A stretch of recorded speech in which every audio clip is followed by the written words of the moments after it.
Hey, welcome back to the shop. Have a bit of a experiment project here. My friend Jim, he's a woodturner, Jim Williams, gave me this. He makes full-size hats, and basically this comes off of it. He will like par this off here. I have a hat here. Basically, when he makes a hat, the blank will be this big, right? So he takes this piece from there, and instead of turning the whole thing, he just parse this way and save this piece. So he's got a ton of these things laying around and didn't know what to do with it. So I took one and said, let me do an experiment. He also make like baseball caps. So the thickness will be different, depends on what kind of hat. I believe this is from a baseball hat, because it's got some that are thicker.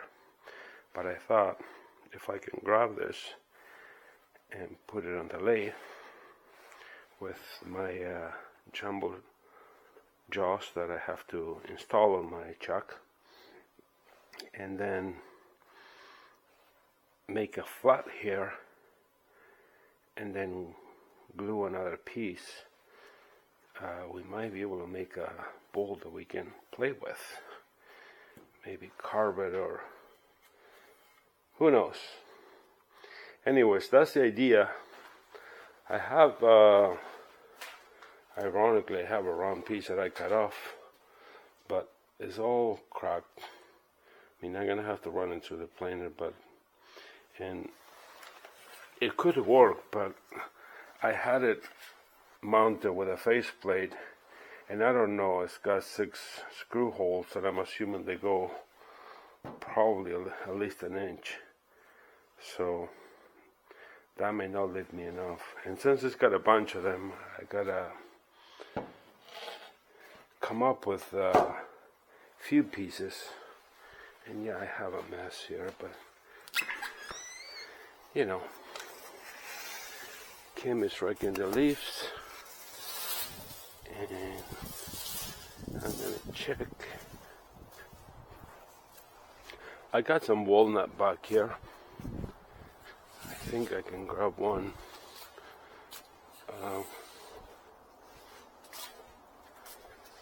Run it through the planer and get a few pieces. Crack.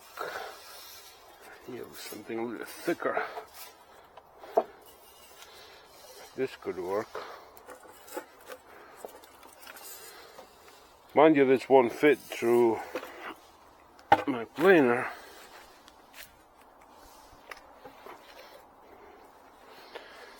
So I'm gonna have to trim it to around 12 inches and run it through the planer, and I should be able to get 4 or 5 pieces, depends.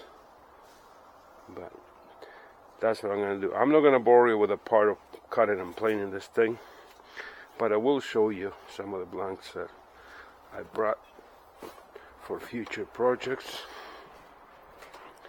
and I'll show you this piece. I'm excited about playing with this. This is a aromatic cedar. I'm gonna try to do a shallow bowl. Hopefully it doesn't come apart because it's got a bark intrusions there, but because of the length, I'm gonna cut a cookie, trying to make a shallow bowl, and the rest of it I'll make blanks to do a small pieces. I don't know what yet, but it's beautiful. I never worked with cedar before, but anyways, let me get that planed up, and we'll catch up then. So I got my walnut cut up and planed up, just close enough on one side. And I got this piece somewhat center, I guess, because I have to guess on this. However, I don't trust these rubber things, so I think I'm gonna do is try to put a couple screws.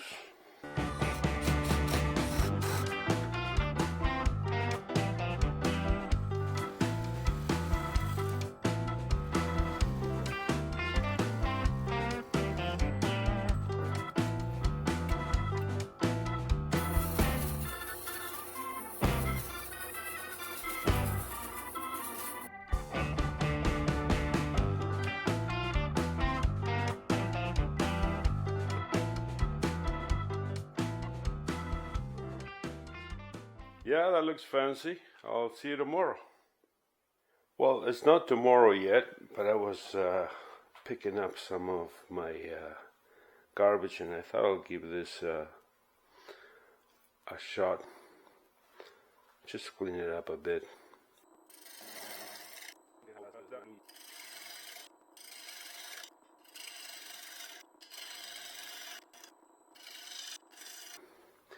I'm at the end of the rope because it's late at night, so I think I'm gonna tackle this when I have a fresh mind.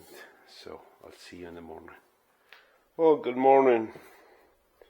I had a coffee, but I think I need another one. But let's tackle this thing. I marked for a tenon and went to town there with my 40-40 to create a tenon, and then I proceeded to give it a bit of a shape. I don't work much with dry wood. This wasn't fun for me, but I guess I have to get used to. The stuff, the shavings were really hot. They were kind of like burning my hands. Anyways, I do have a glove, but I didn't use it much. I should have used it on this one. And I use a pull cut with the 40-40 to shape the bottom. I don't know why. I just thought I'd give it a try. So I give it a thought while I was having my coffee, and I don't think I want to make a regular bowl. I want to leave a thick lip, so I'm going to try to give it a bit of an OG shape, which means reshaping the whole thing, create and tear out again, and scraping it again, but I don't just want it to look like a regular bowl. So between pulling and pushing, pushing and pulling, I got the shape that I wanted, and I give it a bit of a lip because that's what I'm aiming for. Something like that.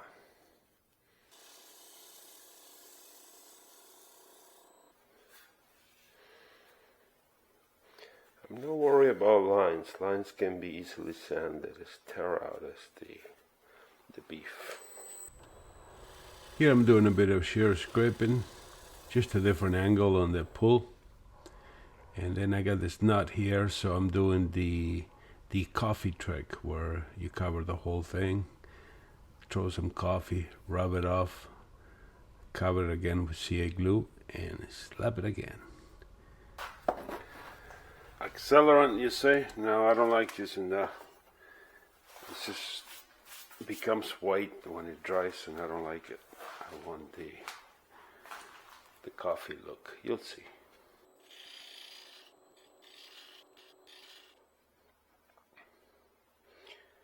Cool. I'm gonna give it a sanding. I'm sure you've seen that before. This video is long already as it is, so I'll skip that part.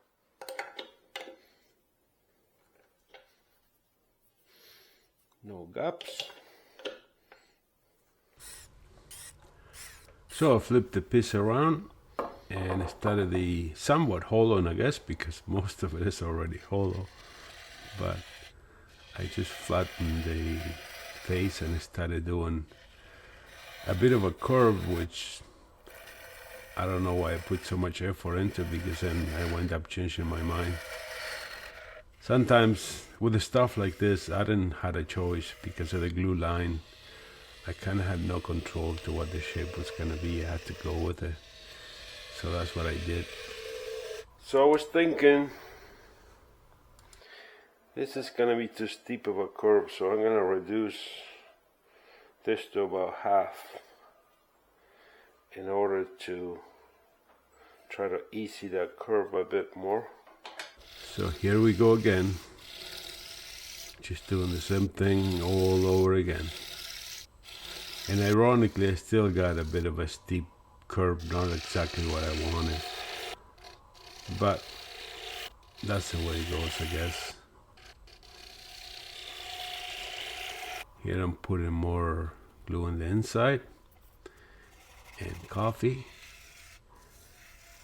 I'm doing some inside shear scraping, and here I'm trying to blend the blue line and give it a bit of a curve. I don't want it a flat bottom, but I only had about an inch altogether, so I had to leave some room for the base. Get rid of the lines with a negative rake scraper.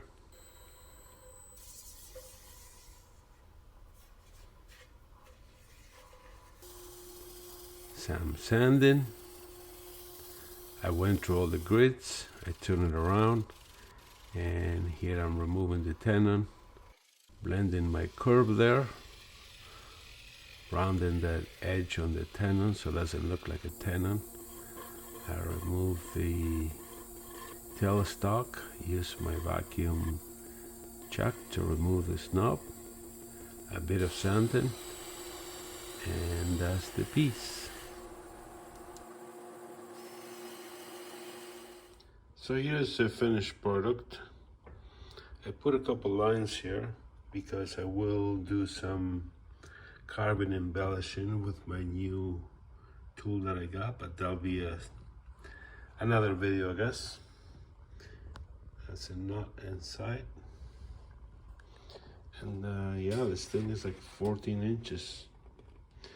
I think if I do this again, I'm not 100% happy with the shape there. I think that should have gone in, but if I do this again, I will clear a bigger flat so I can glue a bigger area, which will allow me to play with the shape more. In this case, I was limited by where the glue was. So anyways, I'll thank you for hanging out here, and I'll catch up with you in the next one. Ciao, ciao.